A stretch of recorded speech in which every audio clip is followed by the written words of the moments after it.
Ito ang inyong kaibigan sa palaisdaan, si Abuelo. Kamusta na kayo mga subscribers, mga viewers at mga kaibigan? Naku, medyo matagal tayong hindi nagkita-kita. Pasensya na kayo at medyo na busy lang nitong mga nakaraang linggo. Sa episode kong ito ay ang ipaglilingkod ko sa inyo ay ang kahalagahan ng asin sa ating fish pond, sa mga concrete pond at maging sa mga earthen pond. Kung ano ang naidudulot na kabutihan nito sa ating mga alagang hito at hindi lang naman sa mga hito, sa iba't ibang klase pa ng mga isda. Bago natin talakayin ang tungkol sa asin ay gusto ko lang ipaalala sa inyo na isang linggo na lang ang webinar ay ito na. Hito na. Yun. At ito ay sa August 6, isang linggo na lang mula ngayon. Ito yung batch 2, ito yung mga nag-request ng isang webinar pa. Sila yung mga hindi nakasali noong nakaraan, noong July 2, na nag-conduct kami ng webinar, yung batch 1. Kaya sa Sunday, August 6, 1:30 p.m., magkita-kita tayo. Mga viewers and subscribers, yung gustong sumali, meron pang mga slots na natitira. Maaari kasi ay ayaw namin ng masyadong marami ang kausap namin sa mga webinar para lahat ay magkaroon ng pagkakataon na masagot ang kanilang mga tanong o mga concerns.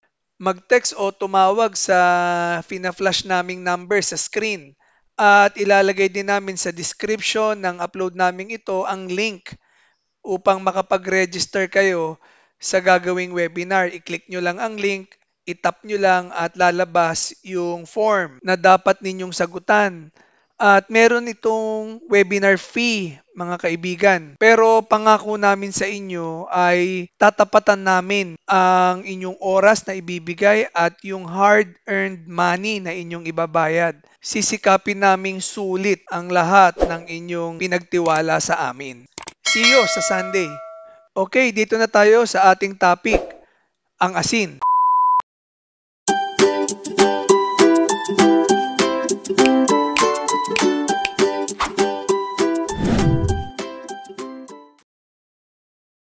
Matagal ko na talagang gustong talakayin ang tungkol sa asin o salt sa ating mga fish ponds. May mga natatanggap akong mga tanong mula sa mga taga-subaybay tungkol sa kanilang na-encounter na biglaang pagkamatay ng mga alagang hito o fish kill sa kanilang fish pond. Kapag dumadating ang ganitong sitwasyon, napakalaking bagay ang maitutulong ng asin. Subaybayan ninyo ang aking pagtalakay kung bakit nga ba nakakatulong ang asin upang wag lumaganap ang sakit at pagpigil sa tuloy-tuloy na pagkamatay ng mga alaga natin sa ating palaisdaan. Tatalakayin ko rin ngayon kung gaano ba dapat ang dami o yung content, yung quantity ng asin na dapat nating ilagay sa ating mga fish ponds. Ano nga ba talaga ang magagawa o maitutulong ng asin sa ating mga fish ponds? Concrete man o earthen pond? Sabi ng mga eksperto, salt has many benefits to our pond fish, acting as both a treatment and preventative. Hindi kasi may iwasan na minsan matamlay ang ating mga alagang hito o isda. Minsan magkakasakit sila, lalo na yung nasa earthen pond, yung naka-expose sa atmosphere. Iba-ibang weather yan. Malamig, mainit, maaraw, maulan. So, may pagkakataon talaga na tatamlay ang mga alaga. May mga pagkakataon na tatablan din sila ng sakit. So, ang salt, sabi ng mga eksperto, ay pwedeng gamiting treatment. Kaya kapag ang ating mga alagang hito o isda ay matamlay at alam natin na may dinadamdam o may sakit, gamitan natin ng asin. Maglalagay tayo ng asin doon sa tubig kung nasaan sila. At sabi pa ng mga eksperto ay walang dapat ikabahala kung asin ang ating ipanggagamot sa mga may sakit nating alaga. Lalo na ang mga inaalagaan natin ay kinakain din natin. Kasi walang side effects ang asin. Hindi kagaya ng mga gamot na mabibili natin sa butika, ay maaaring magdulot ito ng ibang epekto sa ating mga isda. Maya-maya ay tatalakayin ko rin ang rekomendasyon ng mga eksperto kung gaano karami ang asin na dapat nating ilagay sa ating mga fish pond para makagaling ng sakit, treatment, at para sa prevention ng mga sakit. Kaya subaybayan pa ninyo. So ibig sabihin, para ma-maintain natin ang ating fish pond na healthy environment, dapat nilalagyan din natin ng asin to prevent diseases. Pero alam nyo ba na hindi dapat every time merong salt content ang ating mga fish pond? Kasi kapag every time na magpapalit tayo ng tubig, maglalagay tayo ng asin. Every time walang agwatan, bawat palit may asin. Hindi rin maganda. Sabi rin ng mga eksperto, nagiging immune o nawawala na ng bisa yung asin na inilalagay natin dahil nasasanay na yung mga unwanted bacteria, pati yung mga parasites at mga microorganisms na pinatutungkulan natin kung bakit tayo naglalagay ng asin. So, ibig sabihin, may pagkakataon nga, once a week, etong week na to maglalagay tayo ng asin. Next week, wala na munang asin. Tapos sa susunod na week, may asin, every other week, every 2 weeks. Huwag niyong sanayin ang mga parasites o yung mga ayaw nating bacteria dyan sa ating fish pond doon sa asin kasi nakakapag-adapt sila. Nalalabanan na nila, alam na nila kung paano kumounter doon sa epekto ng asin sa kanila. Siguro may iba sa inyo may tanong sa isip, paano po yung beneficial bacteria? Madadamay ba pag naglalagay tayo ng asin? Ang masakit na sagot dyan ay oo nadadamay.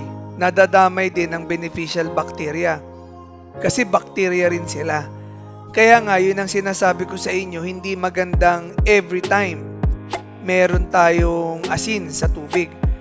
Mas maganda paminsan-minsan maglalagay kayo ng asin. Pero kapag may sakit ang ating mga alagang isda, ayun, that's the time na dapat tayong maglagay ng maraming asin. Magbabad ng asin sa ating mga fish ponds. Ano ba ang iba pang mga benefits kapag naglalagay tayo ng asin? Ano ang naidudulot ng asin sa ating mga isda? Yun, number 1, yung adds electrolytes. Ang electrolytes kahit sa tao, kailangan natin yan. Nagre-rehydrate ng katawan natin yan. Ang electrolytes din, may kinalaman sa muscle functions, may kinalaman din yan sa pag-regulate ng acidity sa dugo natin, at syempre sa mga alagang isda. So, nag-i-improve din ng gill function, yung hasang nila, at nag-stimulate ng natural fish slime coating, di ba? Ang hito, madulas. Kapag nakaramdam ng asin yan, yung mga hito, dahil medyo syempre misting o hapdi ng konti sa kanila yan, maglalabas sila ngayon ng slime. Ang slime kasi protection niya ng mga hito natin para hindi sila kapitan ng mga fungi o yun nga yung fungus at ng iba pang mga microorganism, parasites. So pag madulas ang katawan nila, protektado sila. Syempre dahil nga na-stimulate yung slime coating nila, syempre improved yung defense to diseases. Ang diseases kasi nakukuha yan dun nga sa mga dumidikit sa kanila na mga bad bacteria at saka mga parasites. At yung huli, yung nitrite toxicity and general stress, kasi ang salt, kung titignan nyo yan, sodium chloride, NaCl, ang chemical symbol niyan. May chloride. May kinalaman ng chloride sa pag-absorb ng alagang hito ng nitrite. Yung nitrite kasi toxic yan. Kumbaga, kabahagi yan ng ammonia. Kung papanoodin nyo yung episode ko tungkol sa ammonia, nakakalason sa isda natin yung ammonia, yung nitrite, saka yung nitrate. Nakakabawa siya ng pag-absorb ng nitrite sa ating mga alagang isda. Ang inaalagaan natin ay hito o catfish. Ang hito ay isdang tabang, freshwater fish, di ba? Kahit na freshwater fish ang mga hito ay kaya nilang mabuhay sa medyo maalat na tubig. Kaya lang merong hangganan. May mga eksperto nagsasabi kaya ng hito na hanggang 9 ppt. Ibig sabihin ng ppt, parts per thousand. Sundan nyo ako mga viewers ha. Ang isang ppt o 1 ppt ay 1 gram per liter. Sa bawat isang litro, 1 gramo. So, ibig sabihin, ang asin na kayang tagalan ng ating alagang hito ay 9 grams, 9 grams sa bawat 1 litro. So, medyo maalat yun. So, kaya nilang mabuhay hanggang ganung alat. Pero, ang pinaka-safe daw, sabi na lang ng ibang eksperto, ay 5 ppt.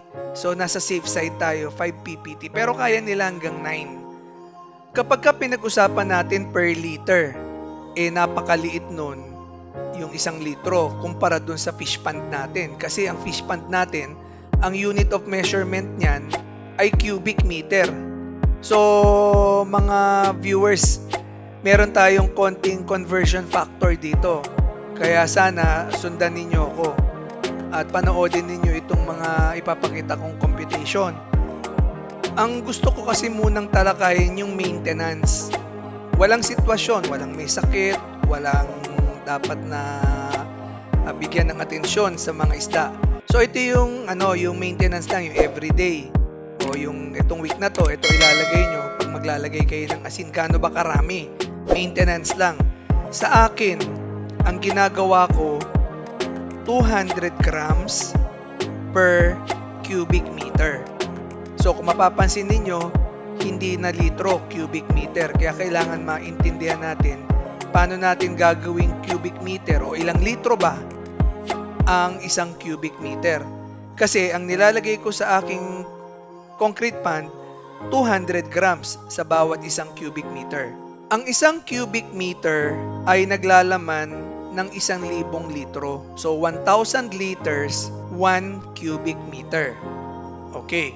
Ang concrete pond ko, sa akin yung sa akin ang ibibigay kong sample, ay naglalaman average ng 10 cubic meters. Kaya, kung 200 grams per cubic meter ako, ang lalamanan ng 10 cubic meters ko o isang butas ng concrete pond ko, 2 kilo na asin. Kung i-compute natin sa PPT o parts per thousand, ang 2 kilo na asin sa 10 cubic meters lalabas 0.2 PPT. So, ibig sabihin, wala pang 1 PPT ang 2 kilong asin sa 10 cubic meters. So, meron kasing mga iba na nagtatanong, natatakot, ba't parang ang dami yung asin? Ang daming asin yan. Kamukha nung isang lumapit nga sa amin, nagpatulong, nagkaroon siya ng fish kill. Ang computation lumabas, 12 kilos na asin doon sa buo niyang fish pond. Ang laki kasi ng fish pond niya, parang 200 plus lumalabas na cubic meters.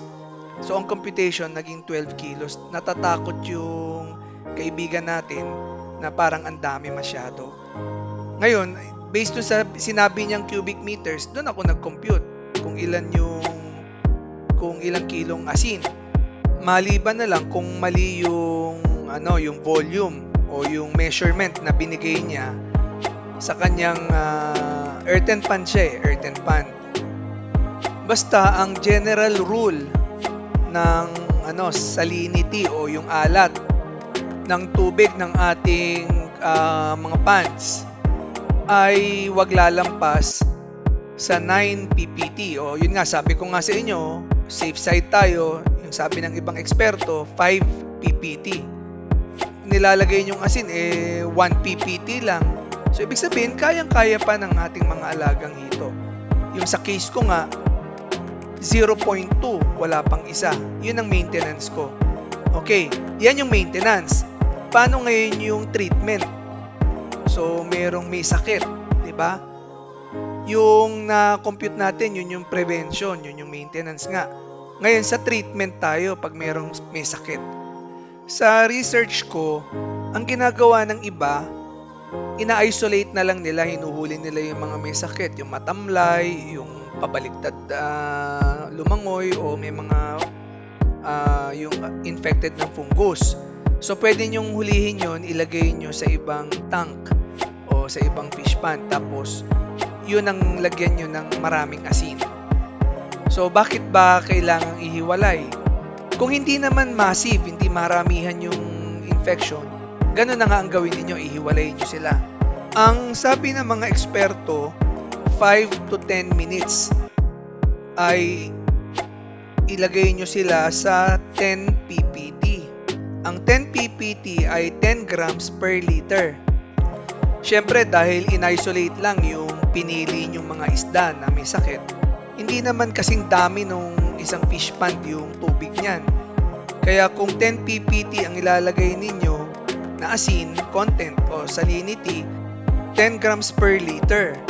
Ang isang cubic meter nga is 1,000 liters. Ibig sabihin, 10,000 grams o 10 kilos sa bawat isang cubic meter. Yan na ang sundan ninyo. Pero, mga viewers 5 to 10 minutes lang maluluto ang mga alaga nating hito pagka tinagalan nyo.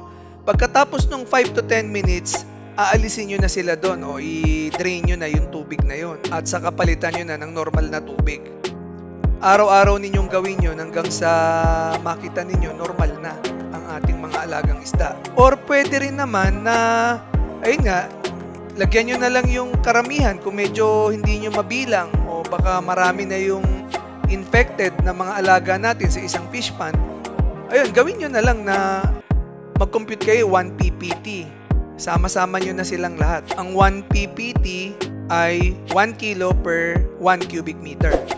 So ito pa mga viewers, merong mga aqua farmers o nag-aalaga ng isda, hindi lang ng hito. Ang ginagawa nila, pagkakuha nila ng mga fingerlings, syempre galing yan sa isang hatchery, kamukha nun sa amin, kung galing sa amin yung fingerlings ninyo, bago nyo siya ilagay doon sa inyong mismong mga fish ponds, gawan nyo siya ng gawin nyo yung process ng dipping. Ididip nyo siya. So, mag-create kayo o maghalo kayo ng 1 ppt solution. So, tinuro ko na sa inyo kung ano yung 1 ppt. Ididip ninyo yung mga fingerlings ng 1 hanggang 3 minuto. Ilagay nyo lang siya sa basket, 'di ba? Portion. Idip nyo ng 3 minuto, 1 to 3 minutes sa isang 1 ppt solution bago nyo siya ilagay doon sa mismong concrete pond ninyo o fish pond ninyo. So, by that way, nasisigurado ninyo na kung meron mang pinanggalingan na sakit o meron problema yung fish pond na pinanggalingan niya, ay maipapagpag ninyo doon sa solution na 1 ppt na ginawa ninyo bago nyo siya ilagay doon sa fish pond ninyo mismo. Panigurado lang, 1 to 3 minutes yung mga fingerlings na bagong dating sa inyong mga fish ponds. Another thing, ang gagamitin ninyong asin, mga viewers, hindi iodized non-iodized. So pure salt lang. Best is yun nga, yung solar salt. Kasi yung iodine o iba pang salt na merong halong ibang composition o chemicals ay hindi siguradong safe sa ating mga isda. So solar salt is, yan yung salt na talagang hinango sa tubig tapos dinrain through evaporation ng init ng araw. So talagang rin yan, seawater na naging solar salt. Isa pa, bago kayo maglagay ng asin, ay tunawin nyo muna sa tubig. Huwag kayo maglalagay ng kilo-kilong asin doon diretso sa fish pond. Kasi baka tamaan yung mga isda, ma-burn o mapaso sila dahil nga mahapdi ang asin. So dapat tunawin nyo muna bago siya ibuhos doon sa tubig ng fish pond. I-share ko lang sa inyo itong mga experiences namin na nagkasakit ang kanilang mga fingerlings o yung isda na gumaling dahil sa asin. Ang totoo, marami to kaya lang hindi ko na mahanap yung ibang mga communication namin. Kagaya nitong isang to. Nag-message sa amin, "Sir, paano kaya namin sosolusyonan yan? Ano cost ng pagkamatay niyan?" Naghulog kami nung July 1, 15,000 pieces. 444 pieces na po ang namamatay sa loob ng 1 week. Sana matulungan nyo ako, lalo OFW ako, wala ako mismo sa fund. So, ayan, nagkaroon sila ng crisis. Namamatayan sila ng fingerlings. Yung fingerlings nila bago lang sa kanilang fish pond. Nag-message ulit siya, 496 na ang nalagas ngayon, sir. So, tinanong ko, nagtaas na ba kayo ng tubig? Nag-usap na kasi kami. Parang nag-call kami. Oo, sir, 3 feet na. Sige, observe na lang muna uli bukas, palit tubig kalahati. Huwag kalimutan ng asin. So, ang remedy namin dyan, asin lang talaga. Pero nagdagdag kami ng tubig para mas maraming galawan ang isda at saka yung oxygen content, yung DO, dissolved oxygen, mas marami. O, naglagay 12 kilograms. Yun nga yung sinasabi ko na 12 kilograms based dun sa volume na sinabi nila ng tubig, yung measurement ng fish pond nila. So, nag-dilute na daw siya ng 12 kilograms. Eto, nag-message siya ulit. Hindi ko alam kung kinabukasan o after 2 days. Kahapon, 69 sir ang patay. Ngayon, 30. Kahit papaano bumaba, sir. So, ibig sabihin, nag-improve na yung tubig.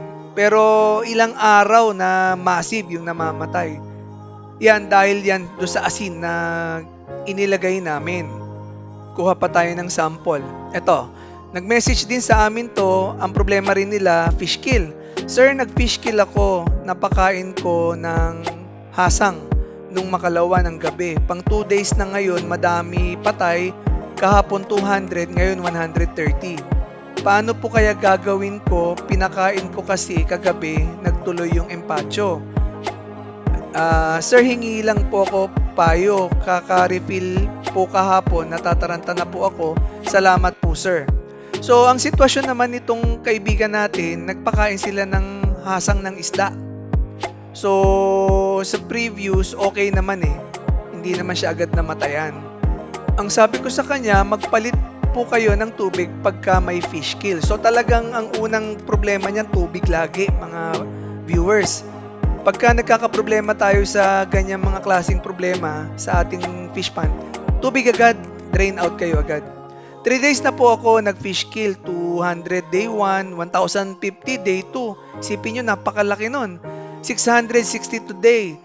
Sa mas malalaki at yung maliliit ko po sa kabilang pond, 900 today. Nasa 13,000 po alaga ako, 33 days po today. So, lampas 1 buwan na.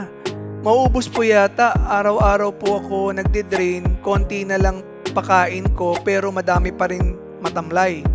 So, asin ulit ang solusyon dyan. Tinanong ko kung ano volume ng tubig niya. So, sabi ko maglagay kayo ng 100 grams per cubic meter. Ilang araw nang may namamatay. So, 3 days na daw na may namamatay. So, ang concern ko dyan, gaano ba kalaki o karami ang tubig ng kanyang fish pond?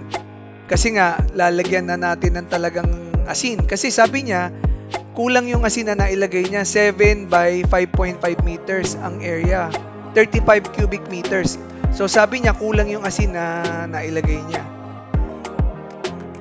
Ito naman, ibang araw na to. Sabi niya, opo sir, buti nag-stop dahil sa simple advice nyo. Kung hindi, naglilibing pa sana ako ngayon. Ayan, mukhang stop na din sa maliit. Dalawa kasi yung pan niya, pang maliit sa pang malaki. Nilagyan ko agad ng asin. Kahit partial pa lang ang water. Partially lang din asin, mamaya ko i-compute.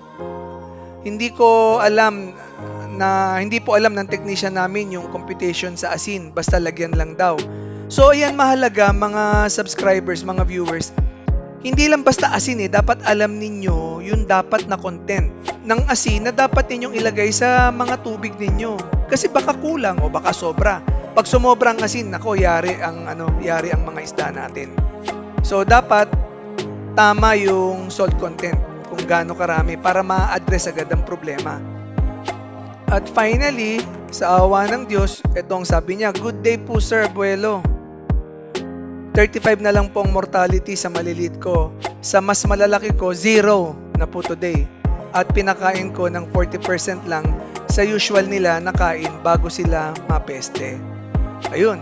Nakakatuwa naman mga subscribers and viewers, 'di ba? Dahil sa nakatulong kami sa mga viewers, lalo na sa mga subscribers na kagaya ninyo. Naku, napahaba na naman ang aking episode, halos 30 minutes, pero sana may natutunan kayo. Sana mag-comment kayo kung meron naman kayong natututunan at kung nagiging sulit ba yung oras na ipinagkakaloob nyo o ibinibigay ninyo sa aming mga episodes. Ayun mga kaibigan, 1 linggo na lang yung aming gagawing webinar mula ngayon. Webinar na. Itong linggong ito, 1:30 ng hapon, August 6, 2023. Sa mga gustong humabol at sumali sa webinar na gagawin namin, mayroon pang slots. Kaya bilisan ninyo mga kaibigan. Mag-register na kayo at para magkasama-sama tayo next week, next Sunday, 1:30 ng hapon. Ito po ang inyong kaibigan sa Palaisdaan, si Abuelo. Bye-bye!